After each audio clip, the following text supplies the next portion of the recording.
Hello, नमस्कार, सत श्री अकाल, आदाब। आप सभी का स्वागत है हमारे चैनल नील डायलॉग के अंदर। दोस्तों, आज का टॉपिक थोड़ा अलग होने वाला है। आज हम ह्यूमन साइकोलॉजी के बारे में बात करेंगे। आजकल जो न्यूक्लियर फैमिलीज हो रही है उसके तरफ ज़्यादातर ध्यान देंगे। आज जो हमारे समाज में जो बढ़ती चिंताएं हैं, खास करके आज हम घर के लोगों से ज़्यादा बाहर के लोगों से ज़्यादा कनेक्ट रहते हैं, उनसे ज़्यादा बातें करते हैं, ना कि माँ बाप, भाई बहन, बेटा, पत्नी, उनसे।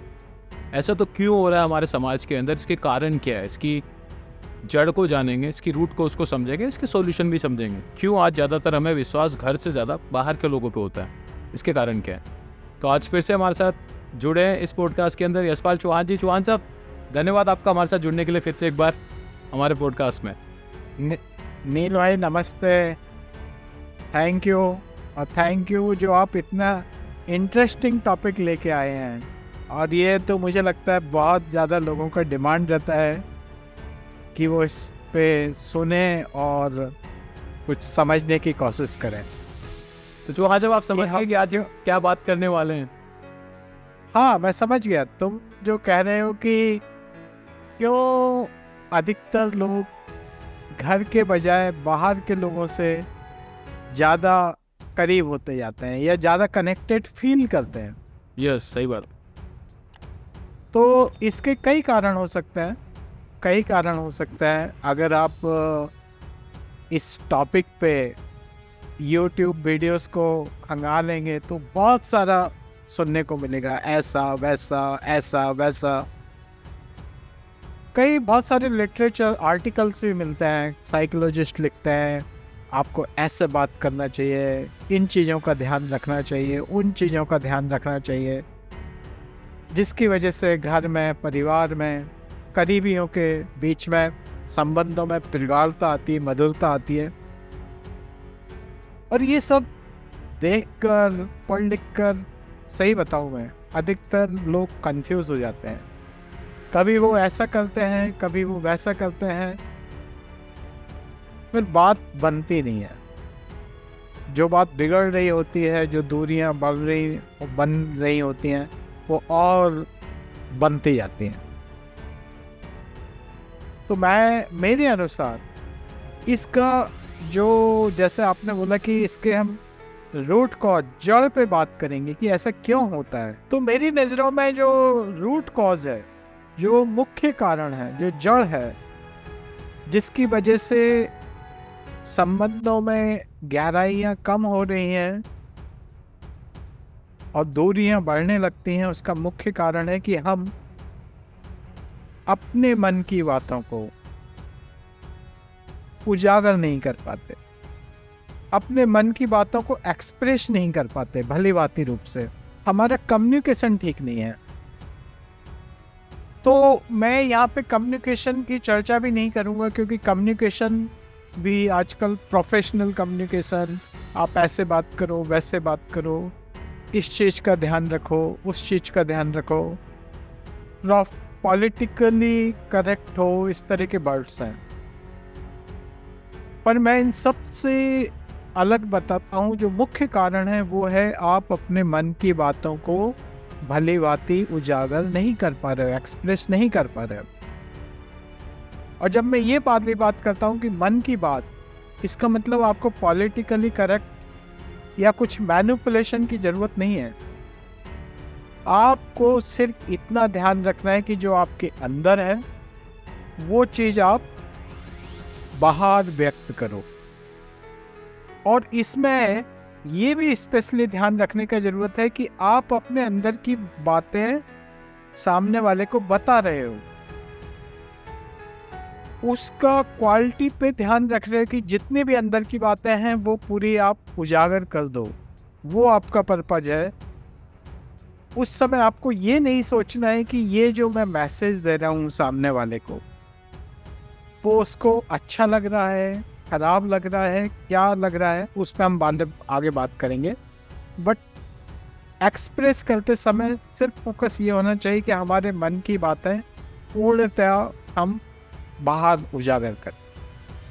क्योंकि बात करीबियों की चल रही है, बात घर की चल रही है, बात रिश्तेदारी की चल रही है, तो आपको पॉलिटिकली करेक्ट मैनिपुलेट करने का ज़रूरत नहीं है। जैसे आप हो वैसे आपको रखना है। तो जैसे हम कम्युनिकेट करते हैं, मन की बात एक्सप्रेस करना है, कम्युनिकेशन, संवाद करते हैं। संवाद में होता क्या है? आप कुछ बोलते हो, सामने वाला सुनता है, सामने वाला कुछ बोलता है, आप सुनते हो। बेसिकली आप क्या कर रहे होते हो, आप क्या बोल रहे होते हो? आप एक रिएक्शन दे रहे होते हो, और फिर सामने वाले ने सुन के वो भी क्या कर रहा है, वो आपकी बात का रिएक्शन दे रहा है, फिर आप उसकी बात का रिएक्शन दे रहे हैं। संवाद तो यही है ना। तो ये जो रिएक्शन है, जो प्रतिक्रियाएं हैं एक दूसरे के प्रति, वो दो तरह की होती हैं, अंडर रिएक्शन और दूसरी है ओवर रिएक्शन। ओवर रिएक्शन का मतलब ये है नील भाई कि आप अपनी बात को बहुत ही ताकत से, बहुत फोर्सफुली व्यक्त कर रहे हो, एक दृढ़ता के साथ, बहुत ज्यादा फोर्सफुली। अंडर रिएक्शन मतलब उल्टा, कि आप अपनी बात को ना बहुत ही कम उत्साह के साथ, बहुत ही डरते हुए या व्यक्त ही नहीं कर रहे हो, आधी अधूरी कर रहे हो। तो यहाँ पे अगर हम लोग बैलेंस की बात करें तो बैलेंस जैसा कुछ नहीं है। या तो आप अपने मन की बातें दबा रहे हैं तो वो अंडर रिएक्शन है, या आप अपने मन की बातों को बहुत ज़्यादा फोर्सफुली, बहुत ज़्यादा गुस्से में, या मतलब उसका डिफॉर्म कर दिया आपने, तो वो एक ओवर रिएक्शन है। अब आप पूछेंगे कि यार करना क्या चाहिए, आपके हिसाब से क्या करना चाहिए, अंडर रिएक्शन, ओवर रिएक्शन? ये तो सिचुएशन पे डिपेंड करता है। मोस्टली लोग तो मुझे लगता है ओवर रिएक्ट करते हैं किसी भी चीज़ के बारे में, अगर अपने मन की बात नहीं होती तो। हाँ, तो जैसा मैंने बोला शुरू में भी, अभी कुछ देर पहले बोल रहा था कि आपको पॉलिटिकली करेक्ट होने की ज़रूरत नहीं है, आपको मैनिपुलेट करने की ज़रूरत नहीं है। तो इसलिए जो मन की बात है वो बाहर लेके आना है। तो इसमें एज सच कुछ सिचुएशन या उससे मतलब नहीं है, सिचुएशन तो बाहर ही है। अभी हम यही वाली बात करें, जो मुख्य कारण है वो है हम अंदर की बात, अपने मन की बात बाहर दें। वो सिचुएशन पे डिपेंड नहीं हो सकती, क्योंकि वो तो आपके मन की बात है, राइट? तो फिर हमको क्या करना चाहिए, हमको क्या ध्यान रखना चाहिए? बेसिकली हम अच्छा चलो मैं आपसे पूछता हूँ, जैसे अभी आपने बोला कि हम अंडर रिएक्शन कब करते हैं, हम कब अपनी मन की बातें पूर्णतया नहीं बता पाते या नहीं बताना चाहते, ऐसी स्थितियाँ कब होती हैं? जब हमारी या सामने वाले में हमें ज़्यादा इंटरेस्ट ना हो, या उसको हम ज़्यादा अहमियत ना देते हो, या बात हमारे हिसाब से ना चल रही हो, तो हम अंडर रिएक्ट करेंगे, ठीक है चलो। सही बात है। जैसे अभी आपने बोला कि बात हमारे हिसाब से ना चल रही हो, लेकिन ये तो एक बाहरी बात हो गई। अभी एक आपको एग्जांपल देता हूँ। जब नॉर्मली मेरा ये सोचना है कि जब अगर बात हमारे हिसाब से न चल रही है तो गुस्सा ज़्यादा आता है। हाँ, उस समय हम ज़्यादा ओवर रिएक्ट करते हैं, करेक्ट? अभी जैसे आपने कुछ बोला और सामने वाले ने कुछ बोला, या तुम्हें तो ये कुछ पता ही नहीं, अभी हम सोच रहे हैं हम तो पूरे एक्सपर्ट हैं, तो हमें गुस्सा आएगा, हम ओवर रिएक्ट कर जाएंगे, अरे यार तुमने कैसे बोला, मुझे इसका आइडिया नहीं। ओवर रिएक्शन वहाँ होगा, अंडर रिएक्शन नहीं होगा।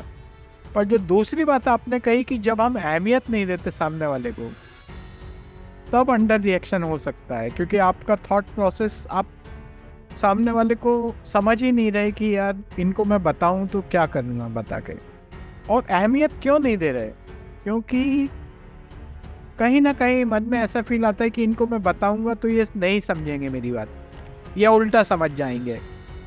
तो आपका रिएक्शन बेसिकली, आपका जो ध्यान है वो इस बात पे नहीं है कि मुझे अपने मन की बात बताना है, आपका ध्यान बाहरी तत्व पे चला गया कि सामने वाले में क्षमता या कैपेबिलिटी है कि नहीं, कि वो मेरी बात को समझ सकता है या नहीं समझ सकता, या खुले मन से उसको एनालाइज करे कि वो सही है गलत है जो भी है। संवादहीनता आने लगती है कि आप अपना कम दे रहे हो। पर आप ओवर रिएक्शन कब करते हैं? एक तो ये हो गया कि जब आपके हिसाब से आपके मन की बात सामने वाला नहीं कर रहा हो तो ओवर रिएक्शन होने का चांस है, जैसा भी हम लोगों ने डिस्कस। दूसरी क्या स्थिति है नील भाई? दूसरा ऐसे कौन सी परिस्थिति हो सकती है कि आप ओवर रिएक्ट करें? मन मुताबिक चीज ना होना, ये तो पहली चीज हो गई। कभी कभी ओवर एक्साइटमेंट भी आ जाती है चीज़ों को, मतलब सिचुएशन अगर आप थोड़ी अलग लग रही है आपको, लेकिन आप चाहते हैं कि सिचुएशन वैसी जाए, तो आप ओवर एक्साइटेड हो जाते हैं। और ओवर एक्साइटेशन हो जाना मतलब आप ओवर रिएक्शन कर रहे हैं। ओवर रिएक्शन, हाँ, ओवर रिएक्शन कर रहे हैं, लेकिन ओवर रिएक्शन क्यों कर पा रहे हैं, वो वाले कारण।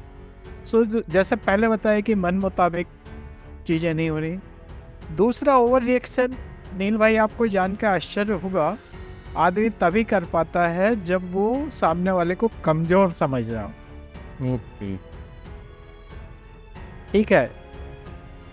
जैसे आप देखेंगे कि कई बार आपने देखा होगा कि हमारे बच्चे होते हैं छोटे जो प्राइमरी स्कूल में पढ़ रहे होते हैं, मम्मी या पापा फॉर एग्जाम्पल उनको पढ़ाने बैठ गए, उन्होंने बोला 4 का पहाड़ा बोलो। बच्चे ने याद किया हुआ है, रटा हुआ है, बट फिर भी वो उस समय बोलने किसी भी वजह से वो थोड़ा गलत बता दिया। उसने बोला 4 पंजे 19 होते हैं, 20 नहीं होते। अब आपको गुस्सा आ गया, क्या पढ़ाई कर रहा है, 10 दिन से याद कर रहा है, तेरे को 4 का पहाड़ा याद नहीं हुआ, राइट? सही है।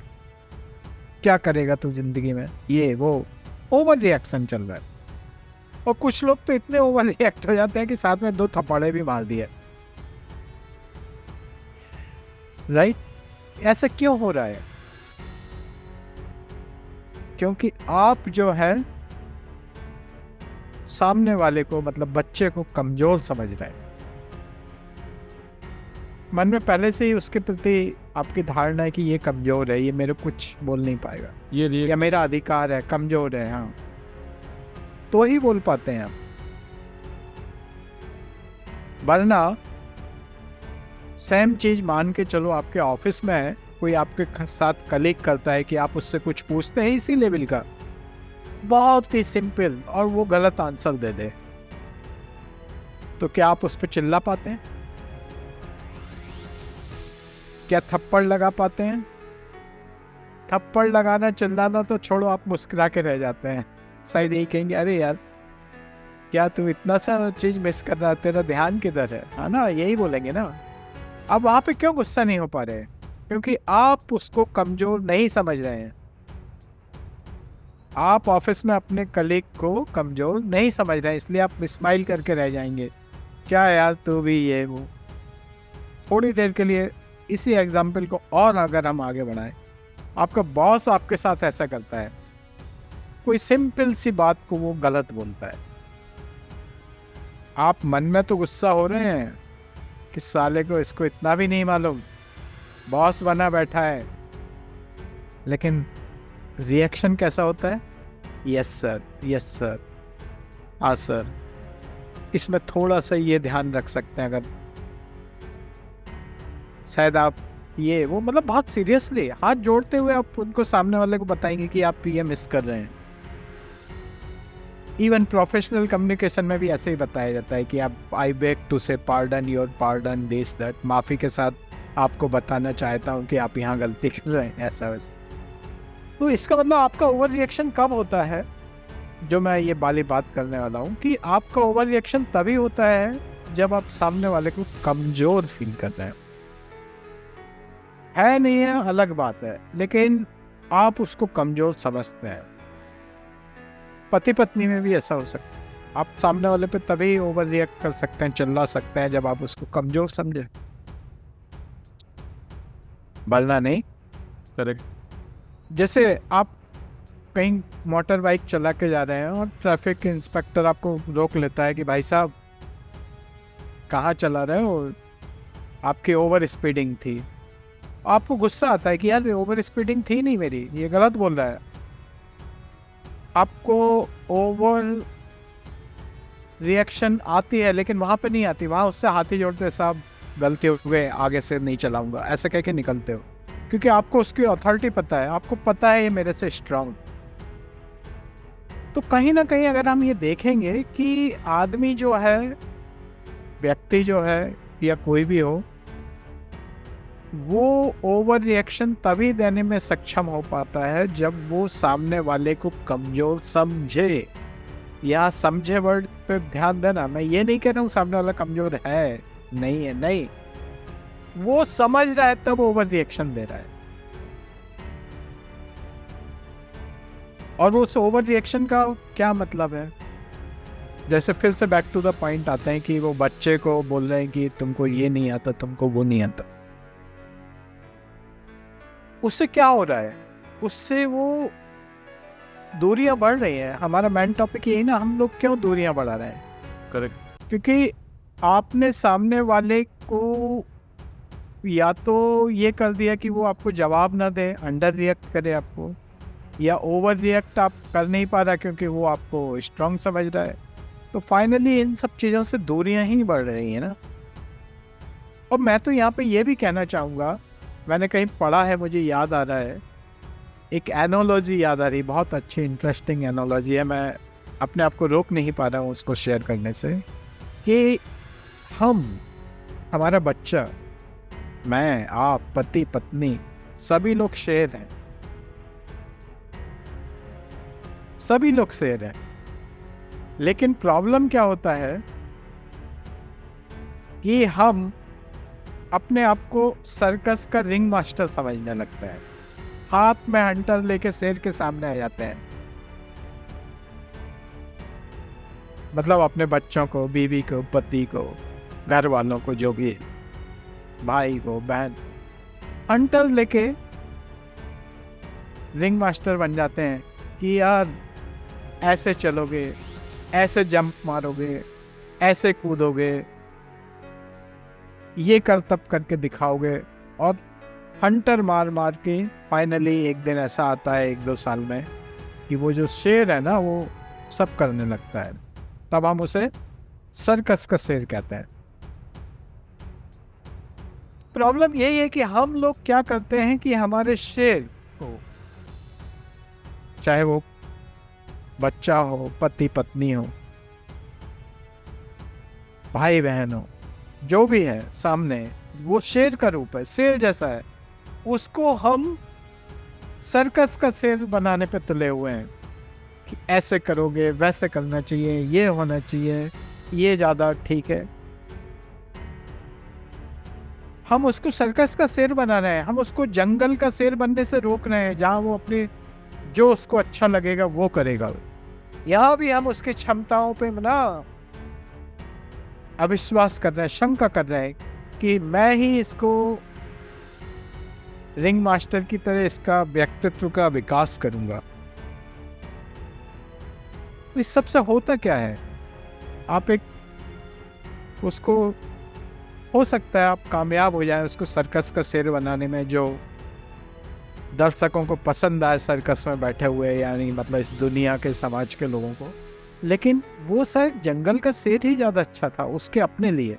तो ये हमें बिल्कुल, मतलब वो जो दूर ना हो, आपस में गहराइयाँ ना बढ़ें, वहाँ के लिए हमको ये ध्यान रखना पड़ेगा कि हम ओवर रिएक्शन ना दें, हम अपने आप को रिंग मास्टर ना समझें, ना बनाएं, अपने मन की बातों को उजागर करें, जो मन के अंदर है उसको पूरा बताएं, और सुने भी, समझें भी। अब आपने देखा होगा कि कई बार ना बच्चा स्कूल जा रहा है,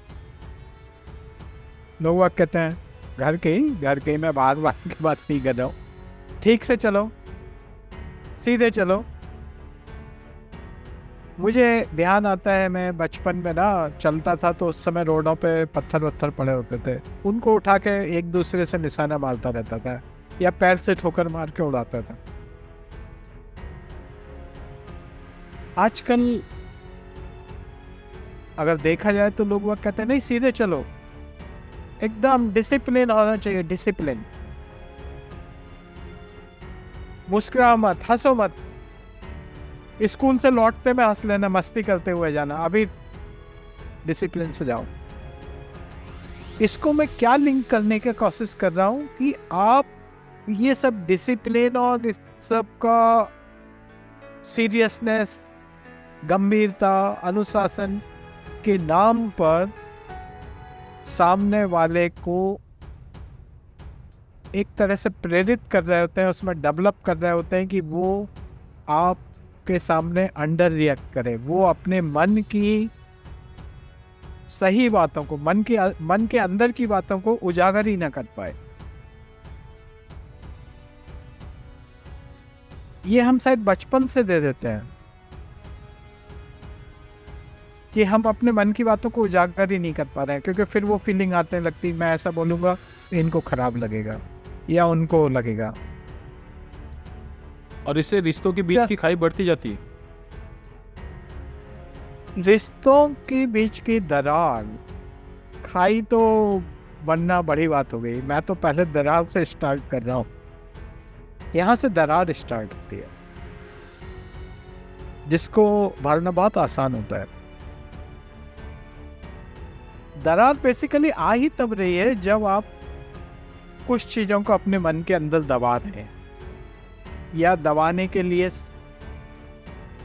प्रेरित कर रहे हैं। आपका एक्शंस मतलब एक खुलापन नहीं है, या सामने वाले को तो छोड़ो, आप अपने मन के अंदर दबा के बैठ जाते हैं। तो नील भाई, अभी अपन ने ओवर रिएक्शन की दो स्थितियां देखी।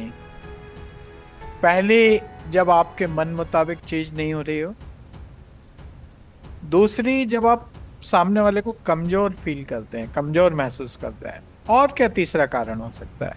तीसरा, ओवर एक इंसान तब करेगा मतलब किसी का गुस्सा किसी पे निकाल दे।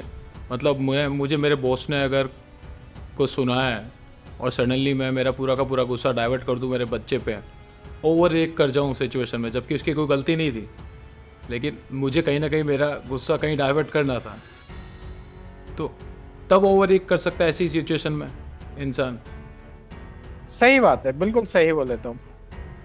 मतलब गुस्सा उसको क्यों आ रहा है? क्योंकि जैसे अभी आपने बताया, बॉस ने डांट दिया, उसने डांट दिया।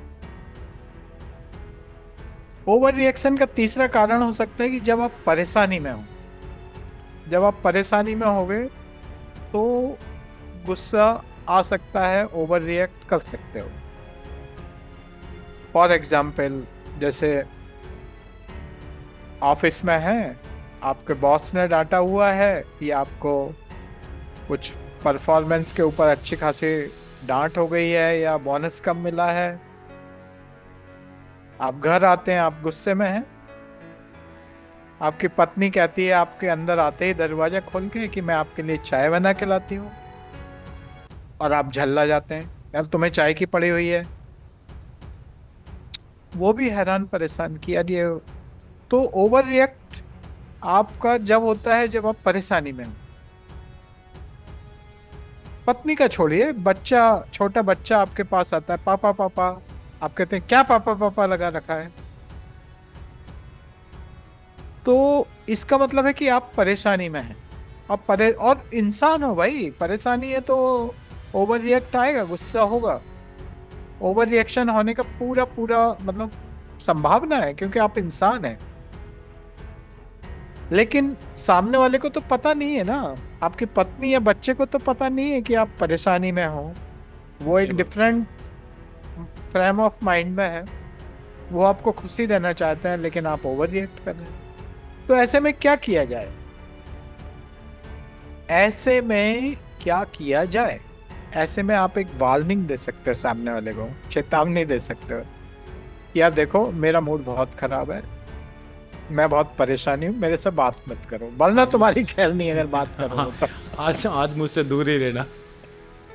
हाँ, आज मुझसे दूर ही रहना, मेरे को बहुत प्रॉब्लम, मैं बिल्कुल अपसेट हूँ मैं।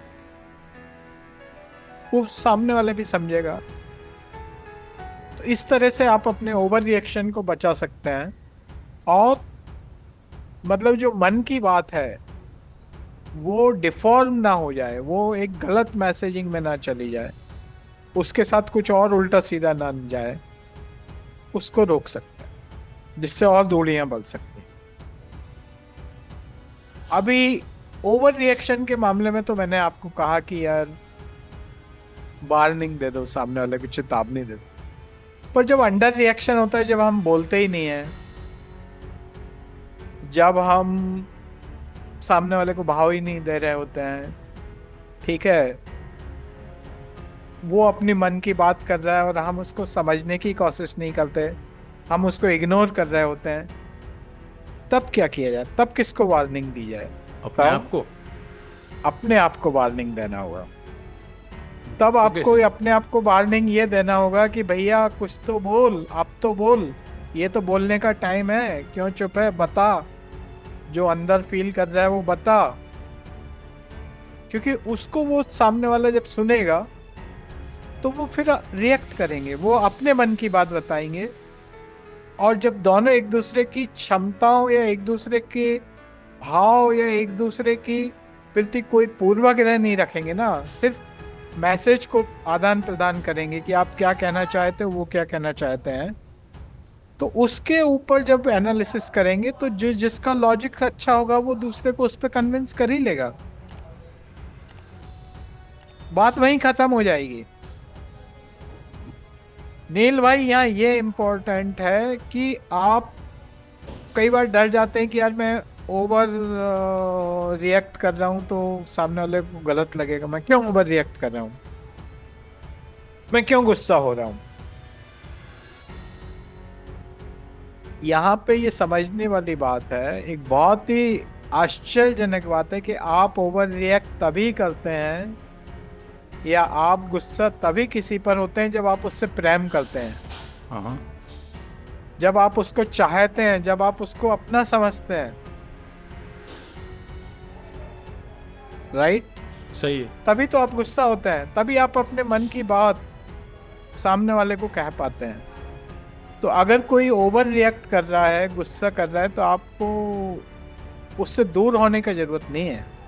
आप शांति से सुने और फिर अपनी बात जो है, अपने मन की बात, विदाउट एनी पॉलिटिकली करेक्ट, बिना किसी मैनिपुलेशन के एक्सप्रेस करें। नहीं तो क्या होता है, आपका जो बैलेंस है ना, बैलेंस से मेरा मतलब यह है जैसे बैंक में हमारा खाता होता है, पैसे जमा करते हैं, पैसे निकाल लेते हैं, पैसे जमा करते हैं, पैसे निकाल लेते हैं। करेक्ट। तो डेली बैलेंस होता है कि आज शाम को इतना रहा।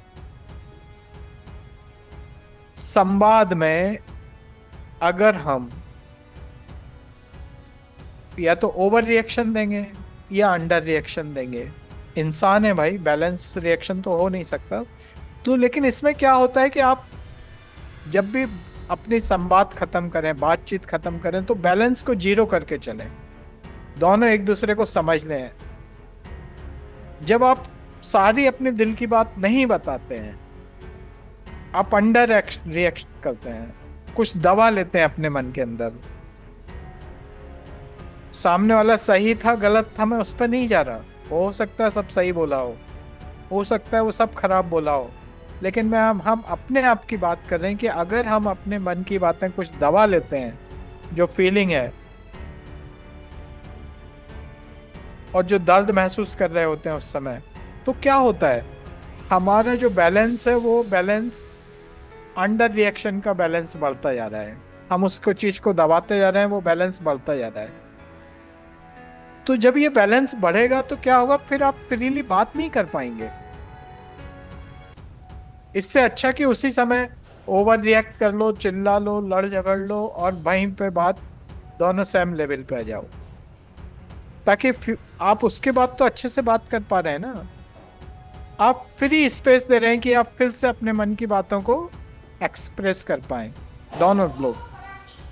लेकिन जब आप एक तरफा अपने आप को अंडर एक्सप्रेस करते जा रहे हैं, अंडर रिएक्ट कर रहे हैं, आप बढ़ाते जा रहे हैं, तो क्या होता है, यहाँ भी ये समझने वाली बात है कि होता क्या है। ये बात वहीं खत्म नहीं हो जाती कि आपको खराब लगा, दुख हुआ, दर्द हुआ, हार्ट फील हुए और बात खत्म नहीं। क्योंकि बैलेंस आपके मन में है। और ये जो हमारा दिमाग है ना, दिमाग, मस्तिष्क, इसकी बड़ी बेकार आदत है। जब आप किसी की तारीफ करना चाहो तो ये मन ही मन में, मतलब आप किसी की तारीफ के बारे में सोचो मन ही मन में, तो शायद 3 मिनट भी नहीं सोच पाएगा उसकी अच्छी बातें, और बोर होकर सोचना बंद कर देगा। लेकिन वहीं अगर आप किसी की नेगेटिव बात सोचो, घंटों सोचता रहेगा और उसको एम्पलीफाई करेगा, बढ़ा के। इंग्लिश में वर्ड है एक्स्ट्रापोलेट करना। आज इसने ये ऐसा बोला है, कल तो ये ऐसा भी बोल सकता है। तो ये एक मानवीय स्वाभाविक प्रकृति है दिमाग की, क्योंकि ये बहुत पुराने उससे चला आ रहा है, बहुत पुराने समय से चला आ रहा है। क्योंकि पहले जो इंसान है वो गुफाओं में रहता था, जंगलों में घूमता था। उस समय उसकी जिंदगी का एक ही मकसद होता था कि मुझे सरवाइव करना है, मुझे जिंदा रहना है। ढेर सारे खतरे होते थे, सबको वो ध्यान से देखता रहता था, सोचता रहता था इससे कैसे बचा जाए, उससे कैसे बचा जाए। आज वक्त बदल गया है, लेकिन हमारा डीएनए नहीं बदला है, हमारे विचारधारा नहीं बदली है। जो दिमाग का जो है ना, ये दिमाग के अंदर है। इसीलिए जब कोई नेगेटिव बात आती है, जहाँ सुरक्षा की बात आती है, जहाँ हम अपने आप को असुरक्षित, इनसिक्योरिटी फीलिंग करने लगते हैं, तो ये दिमाग ना बहुत तेजी से काम करना शुरू करता है, तेजी से सोचना शुरू करता है, उसको एक्स्ट्रापोलेट भी करता है चीज़ों को, और अपने आप को इनसिक्योर फील करता है। जैसे मैंने नील भाई बोला कि इनसिक्योर फील करता है, ये शब्द नहीं है खाली। होता क्या है कि जब आपने जो दर्द महसूस किया होता है, जो यथार्थ में था, मतलब हमारे दिमाग का, एक और बात बताऊं कि हमारे दिमाग की एक कमजोरी भी है या विशेषता, जो कुछ कहना चाहे आप कहें। हमारा दिमाग कभी ना वास्तविकता और कल्पना में अंतर महसूस नहीं करता। हाँ। जैसे आप देखेंगे कि किसी ने आपको कुछ चोट पहुंचाई बातों से या किसी भी चीज से, आपको बड़ा दुख आया, दर्द हुआ, गुस्सा आया, दर्द हुआ, ठीक है। अब आप उसको जब बार बार सोचेंगे, कभी कल्पना में भी सोचेंगे, तो क्या होगा, उतना ही दर्द का फीलिंग एहसास होगा, जबकि वो यथार्थ में नहीं था। क्योंकि दिमाग जो है हमारा, वो स्मृति, वो जो इमेज, जो चित्र दिमाग में आए, वो खाली चित्र ही नहीं रहते, उसके साथ फीलिंग जमा हुई, फीलिंग बंधी हुई है। जबकि तो घटना अगर वो पुरानी चित्र थी। आएगा, जबकि घटना पुरानी थी, लेकिन वो कल्पना में अगर वो घटना आ रही है, वो एक्स्ट्रापोलेट भी कर रहे हैं कि अच्छा ये, वो तो ये रुक गए, नहीं तो ये और बोल देते, ऐसा और कर सकते थे, मार सकते थे, पीट सकते थे। तो वो जो फीलिंग है ना, वो दर्द कल्पनाओं में के कारण असलियत में आपको दर्द फील होगा। वैसे हार्मोन्स निकलेंगे आपके बॉडी में।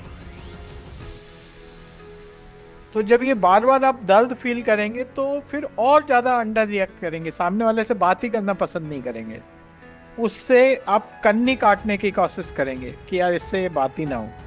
एक मन में एक नफरत भी शायद धीरे धीरे डेवलप हो सकती है, क्योंकि वो एक ऐसा ऑब्जेक्ट है, एक ऐसी चीज है जिसके बारे में सोच के आपको दर्द फीलिंग होता है, सफरिंग आती है, जो ओरिजिनल घटना के टाइम पे हुआ था यथार्थ, वो बार बार आ रही है।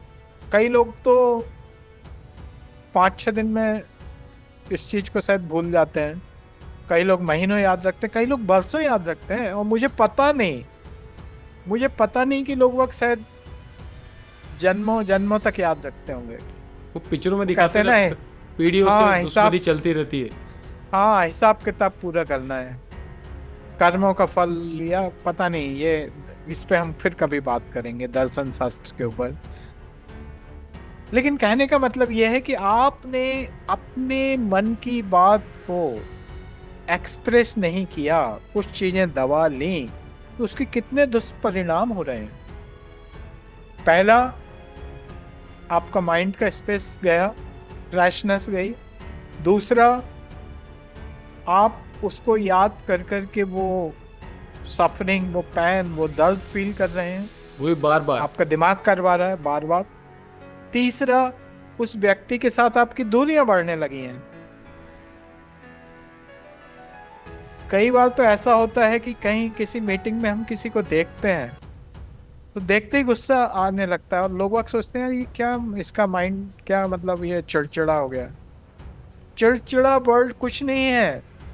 चिड़चिड़ा वर्ड सिर्फ इतना बताता है कि सामने वाले ने कई चीजें अपने मन के अंदर दबा रखी हैं, और वो दबा, देखिए कोई भी इंसान मन के अंदर ऐसा नहीं वो जानबूझ के दबाता है। वो या तो मैनिपुलेटेड होता है, या वो डर जाता है, या उसके अंदर क्षमता नहीं है। उसका ग्रूमिंग विकास बचपन से ऐसा हुआ है कि उसके अंदर ये वाली भावना ज्यादा आ गई कि सामने वाले को अच्छा लगेगा खराब लगेगा, बजाय ये भावना लाने की कि मुझे क्या मैसेज कन्वे करना है, मुझे अपने मन के अंदर की बात बताना है। वो उसके लिए सेकेंडरी हो गया। इसलिए मन के अंदर चीजें दबी रह जाती हैं, वो बोल नहीं पाता। वो अंदर से इच्छा भी हो रही तब भी नहीं बोल पाते लोग बाग। शायद इसी को कहते हैं ना, वो घुट घुट के जीने लगते हैं।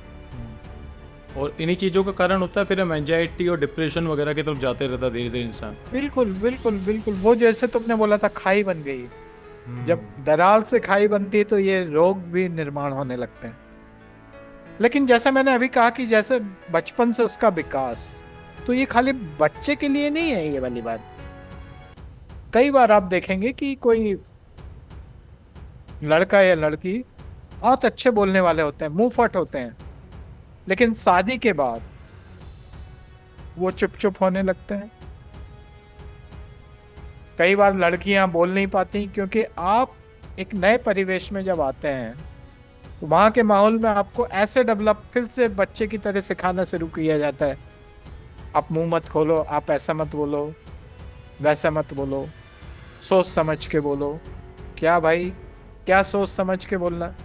जब भी हम किसी को कहते हैं कि सोच समझ के बोलो, इसका मतलब है हम उसको एक मैनिपुलेशन सिखा रहे हैं कि आपको क्या बोलना है, आपको क्या बोलना है, क्या सही है क्या गलत है, किस में फायदा है किस में नुकसान है। नहीं, मेरा ये कहना है कि अगर करीबी है तो क्या सोचना है, उसको अच्छा लगेगा खराब लगेगा।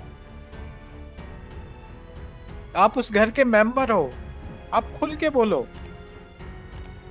आपका सिर्फ एक उद्देश्य, एक ध्येय होना चाहिए कि मेरे मन के अंदर ये भावना है, मुझे ऐसा फील हो रहा है, ये मैं आपको उजागर कर रहा हूँ, एक्सप्रेस कर रहा हूँ। अब आपका अगर इसको लगता है गलत है सही है जो भी है, आपके मन के अंदर जो विचार आ रहे हैं वो अब आप हमें बताओ। ऐसे फिर ये साइकिल चलने दो। लेकिन ऐसा नहीं होने के कारण रिश्तों में दूरियां होती हैं। और फिर जैसे तुमने बोला शुरू में कि आदमी अपनों से दूर होके पराए, मतलब दूर के लोगों से क्यों करीबी बढ़ा रहा है, क्यों पसंदीदा बढ़ा है?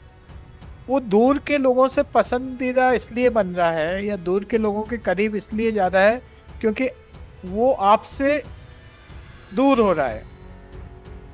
पहली स्टेज तो यही है कि वो आपके जितने करीब था उससे दूर होने लगा, तो फिर कहीं किसी और के पास जा रहा है। और वहां इसलिए जा रहा है कि वहां उसको कोई चीज दबाने का जरूरत नहीं है, वो खुल के बोल रहा है। वहाँ उस पर चीज़ें थोपी नहीं जा रही कि आपको ये बोलना है, समझदारी से बोलना है, आपको ये बोलना है। हाँ, ऐसे ही कह सकते हो। वहां पे उसको डर नहीं लग रहा, वो खुल के बोलने में सक्षम है। और बोलने में सक्षम तो घर पे भी है, लेकिन वो चूंकि ऐसा इतना दबा दबा के उसने प्रेशर क्रिएट कर लिया अपने अंदर कि वो अब नहीं बोल पा रहा है अभी। लेकिन ये जो बोलने वाली है क्षमताएं हैं, ये आदमी को डेवलप करना नहीं डेवलप करने जैसी कोई बात नहीं है। यहाँ पे जैसे आप बोल रहे थे इसका निवारण क्या है, तो यहाँ पे आपको एक वर्ड है ना, अनलर्न करना। मतलब आपको कुछ चीज सीखना नहीं बल्कि भूलना है। ओके। आपको ये भूलना होगा कि जो कोई पूर्वाग्रह है वो भूलिए, या किसी के बारे में कोई इमेज बना रखी तो भूलिए। तो आप अगर ये भूलेंगे, सामने वाले के अंदर फ्रेश माइंड, जीरो माइंड कर लिया, तो आप पाएंगे कि आप खुल के बोल सकते हैं। फिर हमें भूलना सीखना होगा, लेट गो करना सीखना होगा। लेट गो करना सीखना होगा, तभी आप खुल के बोल पाएंगे। और उससे क्या परिणाम होगा उससे चिंता करने की कोई जरूरत नहीं है। मुझे ध्यान आ रहा, बचपन में मैंने एक कहानी पढ़ी थी, दूसरी तीसरी में हिंदी में, जिसका कम्युनिकेशन के ऊपर थी वो हिंदी में, जिसके आखिरी में सारांश में लिखा गया था कि बातन हाथी पाइये बातन हाथी पाओ। मतलब आपकी बातों की कला से आपको राजा हाथी भी दे सकता है गिफ्ट में, अवार्ड सम्मान में, और आपके बातों के कारण राजा आपको हाथी के पैरों तले भी कुचलवा सकता है। मतलब आपकी बातों के दम पे ही आप अर्श तक पहुंच सकते हैं, और आपकी बातों के दम पे फर्श पे भी पहुंच सकते हैं। मतलब आपकी बातें हैं। लेकिन ये सब ना एक आउटर वर्ल्ड के लिए है, उस पर मैं कभी फिर चर्चा करूंगा। लेकिन जब हम करीबियों की बात कर रहे हैं, जब हम रिश्तेदार की बात कर रहे हैं, जब हम पति पत्नी की बात कर रहे हैं, जब हम माँ बाप बच्चों की बात कर रहे हैं, भाई बहन की बात कर रहे हैं, तो ये बातों की कला की जरूरत नहीं है। सही है। आपको मैनिपुलेट करने का जरूरत नहीं है। आपको सिर्फ आपके अंदर की बातें उजागर करना है, भली भांति उजागर करना है। और आपको ये भी डरने की जरूरत नहीं है कि गुस्सा आएगा, क्या होगा। आप चाहे उसे प्यार से समझाएं, प्यार से उजागर करें, या चिल्ला के उजागर करें, बट उजागर होना चाहिए। दबाना नहीं है मन के अंदर, आपको बातें रखनी नहीं है। मन के अंदर दबाना नहीं है।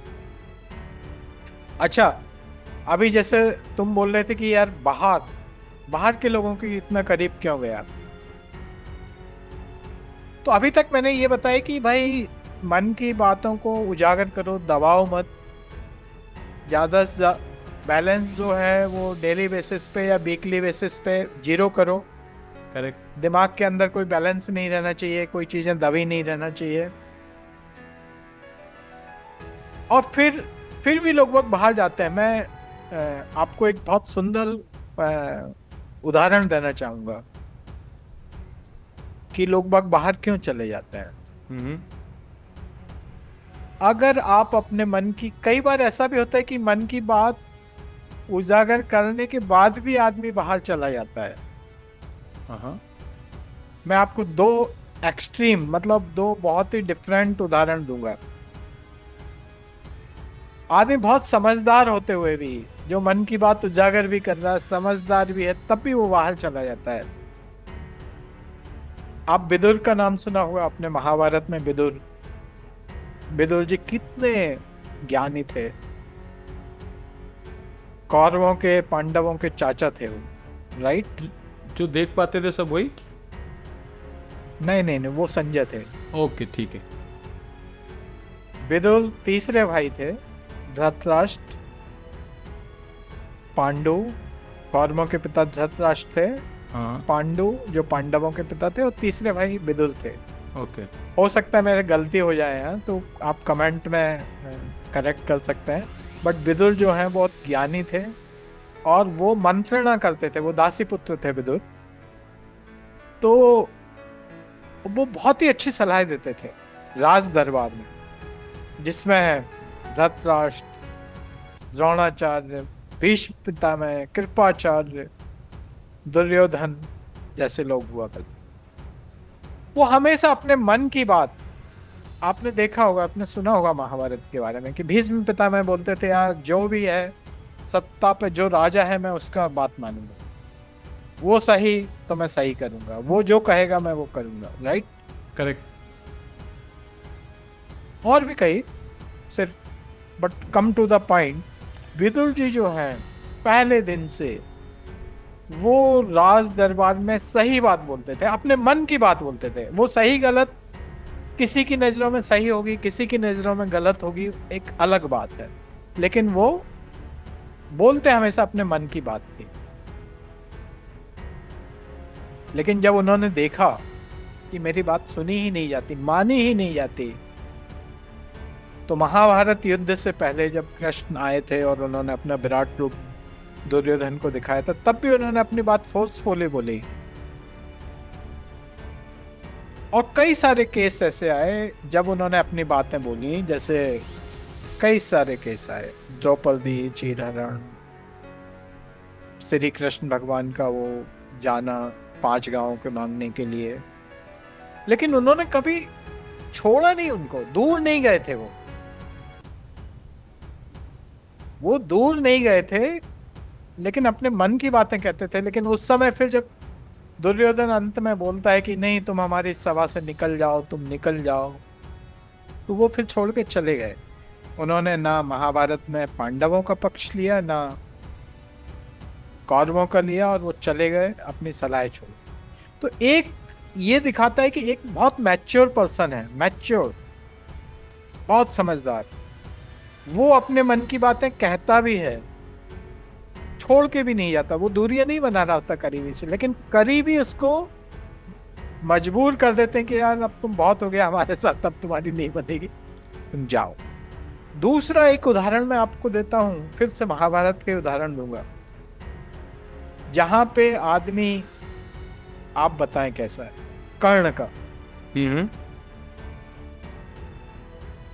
आपने कर्ण के बारे में जानते हैं, सभी लोग जानते होंगे, महादानी थे, वीर थे, ये थे, वो थे, बहुत अच्छी बातें हैं उनके बारे में।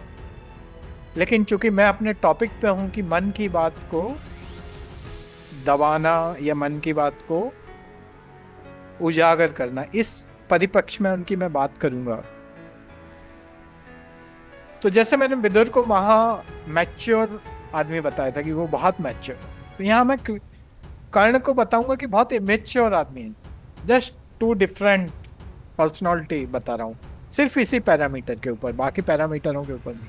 कर्ण को बचपन से पता था कि मैं भी कुंती पुत्र हूं,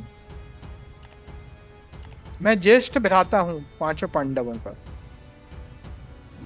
लेकिन वो अपने मन की बात दबाए रहे, उन्होंने उनके सामने प्रकट नहीं किया। और फिर वो अपने परिवार के पास ना जाते हुए वो दूर की तरफ जाते हैं, मतलब दुर्योधन की तरफ जाते हैं। ऐसा क्यों? दुर्योधन उनको सम्मान देता है, उनको ये देता है, उनको वो देता है, ऐसा क्यों? और वो उसके दोस्त बन जाते हैं। और आपने पढ़ा होगा कि उनको शुरू से आखिरी तक पता था कि दुर्योधन गलत है, फिर भी उसके साथ रहते हैं। सही बात, सही बात, सही है। वो इसलिए ये सब होता है, वो परिवार से इसलिए दूर होते हैं क्योंकि उनके अंदर इन्फीरियरिटी कॉम्प्लेक्स था। नॉर्मली जब आपके अंदर इन्फीरियरिटी कॉम्प्लेक्स आ जाए, मतलब हिंदी में क्या बोलेंगे इन्फीरियरिटी कॉम्प्लेक्स को, जब आपके अंदर ये आ जाए कि मैं तो नीचा हूँ, मुझे सम्मान प्रॉपर नहीं मिल रहा है, आप दूसरों को ऊपर समझने लगो, ये तो बहुत अच्छे हैं, अपने आप को कम आंकना, अपने आप को कम आंकने लगते हो आप, समाज मुझे कम दे रहा है, इन्फीरियरिटी आने लगती। तो भी फिर क्या होता है कि ऐसे में जो बाहरी व्यक्ति हैं वो आपको या तो कहें कुछ सम्मान दे रहा है, या वो मैनिपुलेट भी कर सकते हैं।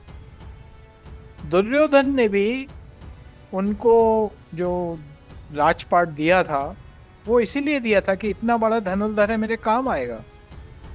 उससे पहले तो उनकी पहचान नहीं थी ना भाई कर्ण से। सही है। तो बाहरी व्यक्ति भी क्या करते हैं, वो आपको देखते हैं कि आप उनके कितने उपयोग में आ सकते हैं, कितने यूज हो सकते हैं आपका, इसलिए वो आपको या तो सम्मान देंगे या मैनिपुलेट करेंगे, जो शायद उनके पॉइंट ऑफ व्यू से ठीक होगा। लेकिन इसमें प्रॉब्लम किसका है? प्रॉब्लम हमारा है कि हम इन्फीरियरिटी से हैं, इसलिए हम अपनी चीज़ों को दबाए बैठे हुए हैं। कई बार जो अपने मन के अंदर चीज़ों को, भावों को दबाए रखने का या मन की बातों को दबाए रखने का ये भी कारण है कि आप इन्फीरियरिटी से ग्रस्त हैं, या दबाते दबाते इन्फीरियरिटी आ जाती है। तो कृष्ण भगवान भी लास्ट में कर्ण के पास गए थे और कर्ण ने उनको यही बोला कि नहीं, या तो मैं रहूँगा या अर्जुन रहेगा। मतलब हमको सुपीरियरिटी सिद्ध करनी ही करनी है, इसीलिए मैं इमेच्योर वर्ड यूज़ किया हूँ। जबकि महाभारत युद्ध खत्म होने के बाद जब युधिष्ठिर को पता चलता है, अर्जुन को पता चलता है, वो ये लोग यही कहते हैं कि काश हमें ये पहले पता होता, हम सब छोड़ देते। तो फाइनली मैं यही कहना चाहूंगा कि हम अपने मन के अंदर की बात को ना दबाएं। कई बार लोग ये सोचते हैं कि यार इन्फीरियरिटी कॉम्प्लेक्स आ जाता है तो मन के अंदर बातें लोग दबाने लगते हैं। बात बहुत हद तक सही भी है, लेकिन मैं यहाँ ये भी ऐड करना चाहूँगा कि जब आप मन के अंदर की बातों को दबाते हैं तो आपके अंदर इन्फीरियरिटी कॉम्प्लेक्स भी आना शुरू होता है। भाई कोई बचपन से जन्म से तो ना इन्फीरियर सुपीरियर होता नहीं ना, इन कॉम्प्लेक्सों का शिकार होता नहीं है। सही है। तो ये एक साइकिल है। जब आप अपने मन की बात दबाएंगे, जब आप अपने मन की बातों को एक्सप्रेस नहीं ढंग से करेंगे, कुछ चीज़ों को दबा लेंगे, तो फिर ये धीरे धीरे इन्फीरियरिटी या बहुत सारी चीज़ें स्टार्ट होती हैं। जैसे आपने बोला था कि खाई बन गई, फिर डिजीजेस जैसे एंजाइटी और पता नहीं क्या क्या साइंस बोलता है, वो सब चीज़ें स्टार्ट हो जाती हैं, क्योंकि आपके हार्मोनल का एक्सक्रेशन, जो हार्मोन बॉडी के अंदर निकलते हैं, वो उनका बैलेंस भी गड़बड़ाता है। तो फाइनली धीरे धीरे ये कैस्केडिंग इफेक्ट होता है। और ये सब चीज़ों के लिए आपको, जैसे मैंने पहले भी बोला, कि आपको क्या निवारण है इसका? अनलर्न। सबसे पहले लेट इट गो। सबसे पहले जो पूर्वाग्रह जो दिमाग में जमे हुए हैं उन सबको भूल जाना है। Reset, zero, everything. और इसके बाद खुल के अपने मन की बात को सामने वाले के सामने रखना है, खुल के उसको प्रेरित करना है कि वो आपके सामने रख पाए। उसके भी मन के पूर्वाग्रह को आप कंफर्ट लेवल में लाइए कि वो खुल के आपसे बात कर सके, और फिर धीरे धीरे ये दूरियां या कोई दरार है वो दूर हो जाती है, खाई भी भर जाती है, मैं तो कहूँगा। तो अभी हमने अगर ओवरऑल जो डिस्कशन किया, उसका मूल पॉइंट अगर मैं समराइज करूं, कंक्लूड करना चाहूं, तो यही है कि रिश्तों में, घर के अंदर, परिवार में, दोस्तों में खुल के बोलें, मन की बात को दबाएं ना। लड़ना है तो लड़ लें भाई। इसके बाद फिर जब बैलेंस जीरो हो जाए, फ्रेश माइंड से, बिना किसी पूर्वाग्रह के रहें। No inferiority complex, no superiority complex. ना सुपीरियरिटी कॉम्प्लेक्स रखें, ना इन्फीरियरिटी कॉम्प्लेक्स रखें। और सबसे महत्वपूर्ण बात जो हमने डिस्कस की, कि जो हमारा दिमाग है, इसमें ऐसे कोई नेगेटिव थॉट बार बार ना सोचें, ना अपने दिमाग मस्तिष्क को अलाउ करें कि वो उसको बड़ा चढ़ा के एक्स्ट्रापोलेट कर करके ऑल सोचे और निगेटिविटी बढ़ती जाए। मतलब कहते हैं ना, वो ये भी मुझे लगता है गलत बात है जो लोग वह कहते हैं कि भाई धागा, रहीमन धागा, गांठ वांठ, ये सब बकवास है, क्योंकि आउटर वर्ल्ड में कुछ है नहीं।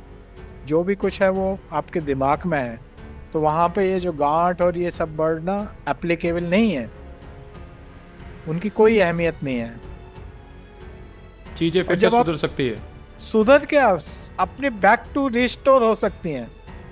सुधर वर्ड तो मतलब रिपेयर करना है। मैं तो सुधर, रिपेयर वर्ड, रिस्टोर, पहले जैसी। हम कहते हैं ना, हमने रिस्टोर कर दिया प्रोग्राम, फॉर्मेट करके रिस्टोर कर दिया। करेक्ट। हाँ, तो वो हो जाती हैं, होती हैं। और यही है। बाकी ये और जो फंडेबाजी है ना, वो सब सिर्फ बोलने के लिए, उपदेश, प्रवचन, ये सब होते हैं। मुख्य बात यह है, हमें बात करना चाहिए, बात दबा के नहीं रखनी चाहिए। हमारे पार्टनर से, बच्चे से, माँ से, बाप से, भाई बहन, हमें बोलना है, स्पीक। दोस्तों से भी, दोस्तों से बात करनी, दबानी नहीं मन में, क्योंकि नहीं तो फिर गलत इफेक्ट आता। जो चीज़ दबाते हैं, फिर ब्रेन जो होता है उसको नेगेटिव चीज़ों बनाते आपको दुख तो देगा ही, पेन फील तो कराएगा ही, और एक फिर धीरे धीरे आप और सामने वाले के बीच में दरार आ जाती है, और फिर उसको खाई बनने में ज़्यादा टाइम नहीं लगता। फिर धीरे धीरे रिलेशन टूटने की कगार पे पहुंच जाता है, सिर्फ एक ही चीज़ से कि आपने अपने मन की बात कही नहीं और सामने वाले को सुना नहीं।